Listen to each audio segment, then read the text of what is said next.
रांची में law and order को लेकर डीजीपी की समीक्षा बैठक हुई। एसएसपी कार्यालय में डीजीपी अनुराग गुप्ता ने समीक्षा बैठक की। रांची पुलिस के साथ एटीएस के एसपी भी बैठक में मौजूद रहे। संगठित गिरोह, आपराधिक घटनाओं पर अंकुश लगाने का निर्देश। वहीं बता दें कि इस बैठक में ATS, CID, jail IG, special branch सहित रांची जिले के पुलिस अधिकारी और पदाधिकारी शामिल हुए।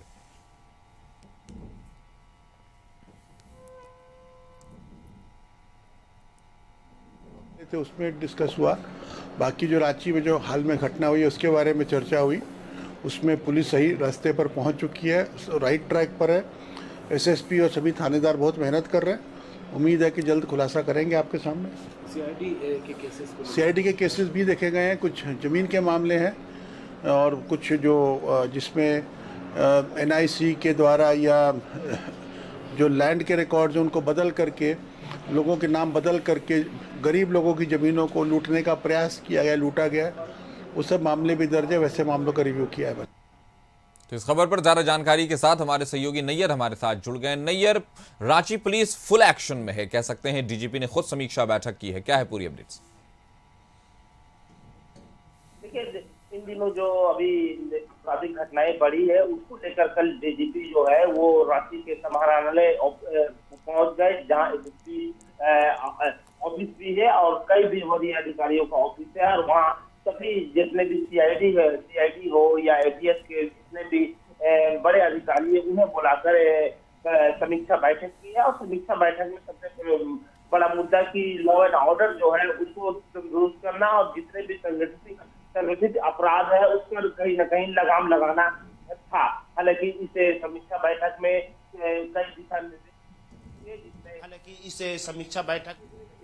कई दिशा निर्देश भी पारित हुए, जिसमें रांची में सबसे ज्यादा जो जमीन जो मामले आ रहे हैं उसको लेकर एक एसआईटी गठित की गई थी। उसको भी कई दिशा निर्देश दी गई है कि किस तरह आदिवासियों की जमीन और सरकारी जमीन पर किस तरह भूमाफियों के द्वारा कब्जा किया जा रहा है, उसे दिशा निर्देश दी गई है। और साथ ही साथ एटीएस और सीआईडी जो है के अधिकारियों को भी कई दिशा निर्देश दी गई है, जिसमें संगठित अपराध, जिसमें अमन साव जैसे जो अपराधी है जो अभी हाल फिलहाल में कई घटनाएं को अंजाम दी है, जिसमें हजारीबाग का भी जो मामला आ रहा है, एनटीपीसी के डीएम की हत्या, और रांची में जो कोयला व्यवसायी है मिश्रा, उस पर गोलीबारी की घटना हुई थी, उस पर भी कई दिशा निर्देश दी गई है। और सभी को एक तरह से डीजीपी के द्वारा यह बता दिया गया है कि कोई भी कोताही जो है वह बर्दाश्त नहीं की जाएगी। हालांकि यह मामला उस समय जब हुई जब विधानसभा हालांकि अभी चल रहा है, अनुपूरक बजट का भी जो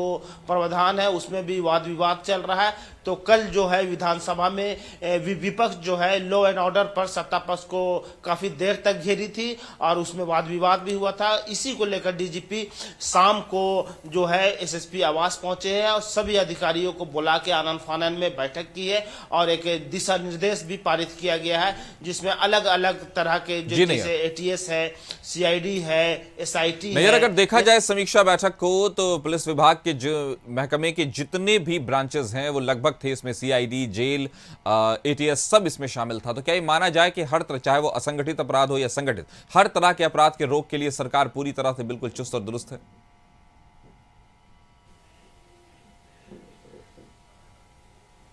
जी बिल्कुल, क्योंकि जिस तरह से कल समीक्षा बैठक की गई है और जहां विधानसभा में विपक्ष ने लॉ एंड ऑर्डर पर हंगामा किया है, उसी को लेकर डीजीपी ने आज रांची के समाहरणालय में आकर बैठक की है और सीआईडी और जेल के अधिकारियों के साथ को कई दिशा निर्देश दी गए। हालांकि डीजीपी ने यह माना है कि जो अपराध हो रहे हैं वो कहीं ना कहीं जेल के अंदर से ही दिशा निर्देश और मार्गदर्शक दिया जा रहा है, जिससे बाहर आपराधिक घटना को अंजाम दे रहे हैं। इस पर लगाम लगाने के लिए डीजीपी ने कई निर्देश दिए हैं और साथ ही साथ सीआईडी जो है जो कई मामले को देख रही है और एटीएस है जो संगठित जो अपराध है जैसे अमन साव हो गया, इस तरह के अपराधियों पर लगाम लगाने के लिए क्या उपाय किया जाए उस पर दिशा निर्देश दिया गया है। हालांकि अब देखने वाली बात यह होगी काशिफ कि इस बैठक के बाद क्या नतीजा निकलता है, क्या लॉ एंड ऑर्डर ठीक होगी। बिल्कुल, इस बैठक के बाद जो निर्देश दिए गए हैं उसके बाद क्या नतीजे निकलते हैं और क्या